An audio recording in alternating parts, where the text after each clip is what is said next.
Good morning, my dear students. How are you? Well, okay. So in the last class till now, what we have studied? We have studied about temperature. What is the temperature? Temperature means the degree of hotness or coldness of a body. Then we have studied about how to measure temperatures. So we can measure a temperature through thermometer. What's a thermometer? Thermometer is a device which is used to measure the temperature. Today we are going to just sum up the class because it is the last of the chapter, and then my next class I will provide you the PDF of the question answer of the chapter. So again repeating, what's the temperature? Temperature means the degree or hotness or coldness of a body. Next we have studied how to measure a temperature. How do you measure the temperature? We measure the temperature through a device called thermometer. We measure a temperature through a device called thermometer. Then what the scales, what are the units we take for measurement of temperature? There are two units for the measurement of temperature. One is Celsius and one is Fahrenheit. So two different formulas I have taught you, that how we can convert Celsius into Fahrenheit and Fahrenheit back into the Celsius. So there are two different methods of conversion of the temperatures. Then we have studied about the thermometers and types of thermometers, my dear students. Again, the definition of thermometer comes: thermometer is an instrument which is used to measure the heat. Thermometer is an instrument which is used to measure the temperature of a body. There are two types. Thermometer consists of a glass tube. Thermometer consists of a glass tube. Inside that liquid is filled. The liquid might be either mercury or alcohol. The silver color liquid is mercury, while the red color liquid is alcohol. Then we have studied about three types of thermometer. There are three types of thermometers: clinical thermometer, digital thermometer and scientific thermometer. Scientific thermometers or laboratory thermometers are used in the scientific labs. Scientific thermometers are used to measure the temperature in the laboratories. Then came the clinical thermometer. Clinical thermometer is used by the doctor for the measurement of the body. Clinical thermometer is used by the doctor for the measurements of the body temperature. Then recently, this clinical thermometer consists of a kink and a mercury filled inside that. This consists of a kink and mercury filled inside that. And finally comes your digital thermometer. So digital thermometer is constructed of a thermistor. Digital thermometer consists of a thermistor. Thermistor is a device which converts heat energy into electrical energy. Thermistor is a device which converts heat energy into electrical energy, and there is a small device which measures this electrical energy, and the temperature is recorded. After that we have studied about heat. What is the heat? The heat is an energy which flows from hot body to cold body. What is the heat? Heat is an energy which flows from the hot body to cold body. What is the unit for measurement of heat? The unit for measurement of heat is joule or calorie, but the standard unit for measurement of heat is joule. The standard unit for measurement of heat is joule. Then how this heat is transferred? So the process through which heat is transferred from one body to another body is known as modes of heat transfer. The process through which the heat is transferred from one body to another body is known as the modes of heat transfer. Is known as the mode of heat transfer. How many modes of heat transfer we have seen till now? We have seen till now three modes of heat transfer. What are the three modes of heat transfer we have seen?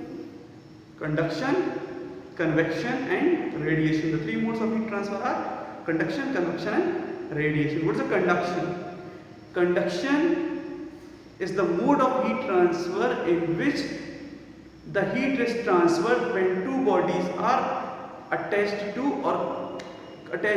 each other. When two bodies are attached to each other, in these bodies the transfer of heat takes place. So the process through which transfer of heat takes place when the two bodies are closely attached to each other, then this mode of transfer of heat is known as conduction.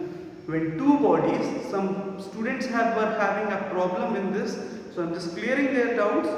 When the two bodies are closely, suppose I am having this duster and this box, when these boxes are closely attached to each other, suppose this is hot and this is cold. and when they are closely attached to each other, the hotness of this body will flow to this cold body. So when two bodies are closely attached to each other, heat flows from hot body to cold body, means this will also become hot. Then this mode of heat transfer is known as conduction. When the conduction is a process in which the heat transfer flows from hot body to cold body when they are closely attached to each other. Next, what are the practical uses of conduction we have seen? So in our all metallic things, conduction are used. Conduction for cooking the food, the conduction are used. For cooking the food, the conduction is used. Next, there are two types of material we have seen on the basis of conduction. On the basis of conduction, there are two types of material: conductors and insulators. The substance which allow the heat to flow through them are called conductors. The substance which allows the heat to flow through them are called conductors. Next, insulator, substance which do not allow the heat to flow them. What is the example of conductors? Example of conductor, we can say all the metallic things, while the example of insulator we can say plastic, rubber. These are all comes under the insulators.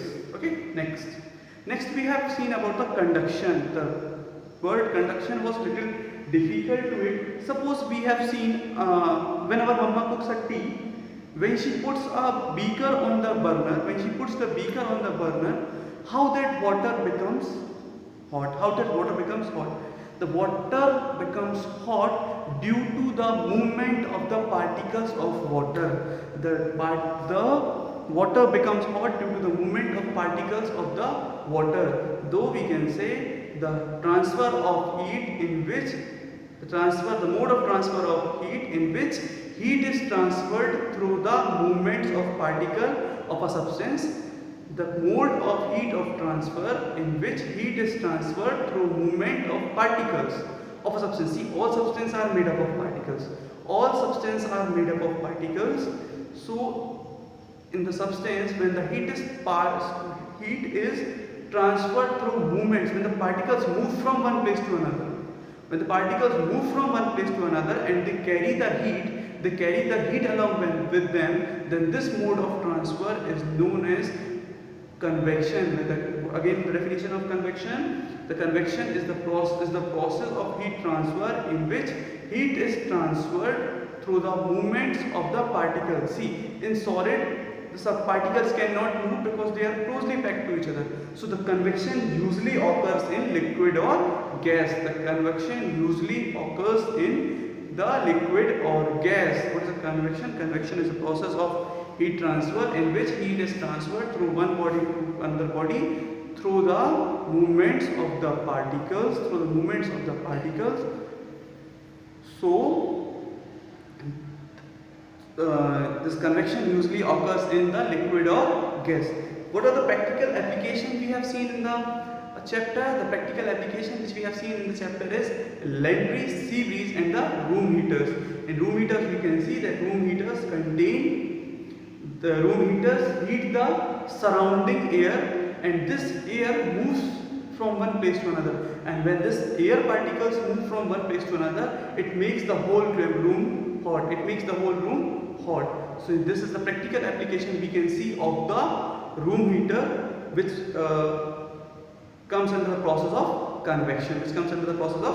convection. Okay, next, radiation. So radiation, in this first radiation we have learned a topic. What is radiation? Before learning the radiation, we have learned word vacuum. What is a vacuum? Vacuum is a condition when there is a no medium for transfer of heat. What is a vacuum? Vacuum is a condition when there is a no medium for transfer of heat. Then such condition is called a vacuum. When there is no medium for transfer of heat, then such condition is called a vacuum. So how does the heat transfer takes place in vacuum? The heat transfer takes place in vacuum through a process called radiation. So how can we define radiation? The radiation is a process in which heat transfer takes place when there is a no medium for transfer of heat. then the radiation takes place, the process through which heat is transferred in a vacuum or the condition where there is no medium for transfer of heat, then it is called a radiation. Radiation usually occurs in human body also. Okay. Next, what are the application of radiation? Application of radiation, we have seen solar panels and the mirror of the room heaters. Not room heaters, we will see the mirror of the room heaters. Inside the mirror, this room heater, a mirror is kept which is used to reflect the light. This mirror is used to reflect the light, so reflect the heat. So the two applications we see in our daily life about the radiation is solar panel. Solar panel, what is a solar panel? Solar panel are the device which convert solar energy or energy from the sun into electrical energy. So one is solar energy and another one is this solar panels and another one is your room heaters. Now today we will see about some of the two uses. Thermoflask. What is thermoflask? See, we always bring a water bottle in which when we pour the hot water, it remains hot, and when we pour the cold water, it remains the cold.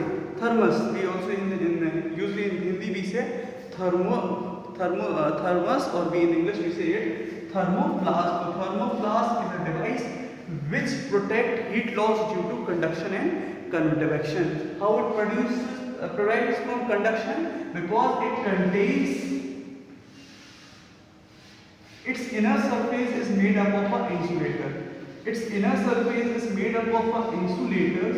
Its inner surface is made up of an insulator, and this insulator does not allow the heat to pass through them. This insulator does not allow the heat to pass through them or does not conduct heat. So it prevents the heat from, this insulator protects the heat from conduction. So heat is not released through conduction. See, heat is not released through the conduction in the case of insulator. Again, the bottle jar is very closely packed. The bottle jar is very closely packed. The bottle jar is very closely packed, and due to this is the movement of particles does not take place. The movement of particles does not take place. Why it does not take place? Because its lid is very tightly closed. Its lid is very tightly closed, and when this lid is very tightly closed, the convection does not occur. The convection, this is lid, and due to this lid, the convection does not occur. And due to this lid, the convection does not occur, and due to this insulator, conduction does not occur. When these two processes does not occur, there is no loss of heat from this water bottle. There is no loss of heat from this thermoflask, and due to this, the hot water remains hot and the cold water remains cold in this thermoflask. This is the condition of the thermoflask. Next, last topic we are going to see of our chapter. The very last topic is heat loss due to conduction, heat loss due to convection, and heat loss due to radiation. So how can we prevent heat loss due to conduction? So just now we have seen how can we prevent the heat loss due to conduction. We can prevent the heat loss due to conduction by placing a insulator at its wall. By placing a insulator at its wall, suppose I am having a container, and if I want, which contains a hot water, if I want to keep this container hot for a long time, what I will do, I will place another container just upon it, which will be of insulated material, like plastic. This plastic will not allow the heat to pass through them. And this will protect the heat to conduct from its outside, and this will remain hot. So heat loss due to conduction can be prevented by using insulated materials. Heat loss due to convection can be prevented through using insulated material. Next, how can we prevent heat loss due to convection? We can prevent the heat loss due to convection by making a double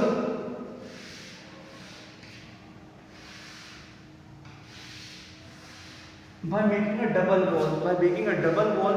we can prevent the heat loss of due to conduction. Suppose the movement of particles will take place. Suppose in case in conditions the particles come out, this wall will not allow the particles to move outside of it.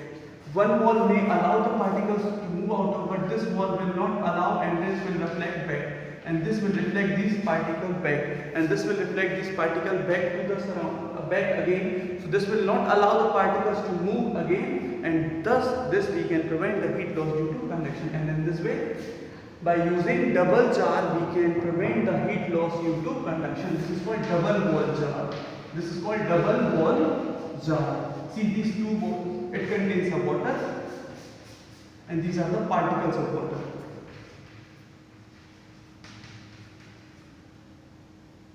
Double wall jar, we can prevent the heat loss due to convection. Last,